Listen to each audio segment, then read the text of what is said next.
एक बार की बात है, महात्मा बुद्ध अपने शिष्यों के साथ नगर भ्रमण पर निकलने वाले थे। पर इस बार बुद्ध जी ने कहा कि केवल कुछ शिष्य ही हमारे साथ इस यात्रा पर जा पाएंगे। इसके लिए हम कल बताएंगे कि क्या करना होगा। फिर सभी शिष्य अगली सुबह होने का इंतजार करने लगे। फिर सुबह होते ही सभी शिष्य महात्मा जी के समक्ष जा पहुंचे। तभी महात्मा जी ने कहा कि हम 3 महीने बाद यात्रा पर निकलेंगे। तभी एक शिष्य ने पूछा कि गुरु जी, आपके साथ यात्रा पर कौन जाएगा? इसके बारे में आपने बताया ही नहीं। तभी महात्मा जी बोले कि केवल एक ही शिष्य हमारे साथ इस यात्रा पर जाएगा। तो सभी शिष्य हैरानी से महात्मा जी के ओर देखने लगे, केवल एक ही शिष्य। तब महात्मा जी ने कहा कि हाँ, और इसका चुनाव हम एक परीक्षा द्वारा करेंगे। जो इस परीक्षा में उत्तीर्ण होगा वही हमारे साथ यात्रा पर जा पाएगा। तभी सभी शिष्यों को गुरुजी ने एक एक गमला दे दिया और बोले कि जिस भी शिष्य का पौधा सबसे बढ़ा होगा वही हमारे साथ इस यात्रा पर जाएगा। तभी सभी शिष्य अपने अपने गमले लेकर अपने अपने कक्ष में चले गए और सब अपनी तरह से अपने अपने गमले के बीजों को सींचने लगे। लगभग 2.5 महीना बीत चुका था।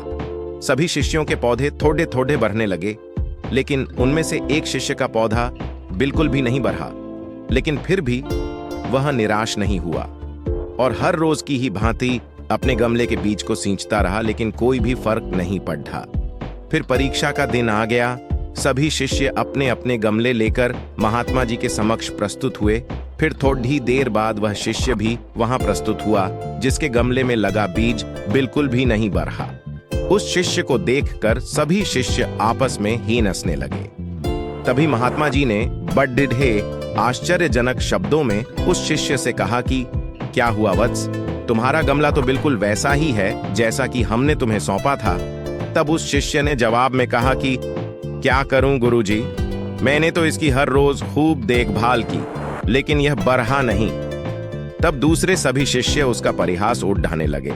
तब महात्मा जी बोले कि शिष्य, चलो तुम यात्रा पर चलने की तैयारी कर लो, हमें कल सुबह ही निकलना होगा। तभी सभी शिष्य बड़े अचंभे से महात्मा जी की ओर देखने लगे।